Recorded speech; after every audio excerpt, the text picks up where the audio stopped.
সঙ্গে পড়াশোনা করতে তুই পড়ো 2 3 4 5 6 6 7 7 9 8 8 9 9 10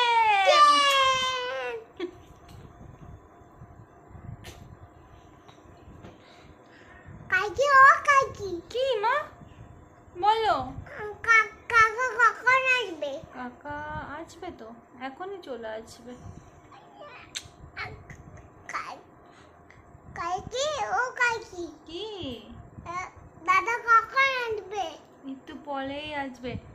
আচ্ছা মা অটা শুনিয়ে দাও একটু সবাইকে আ আ আচ্ছাই দিগই তারপরে দাদা দাদা আগে বলো তারপরে ওই দেখো কি চুড়ি আচ্ছা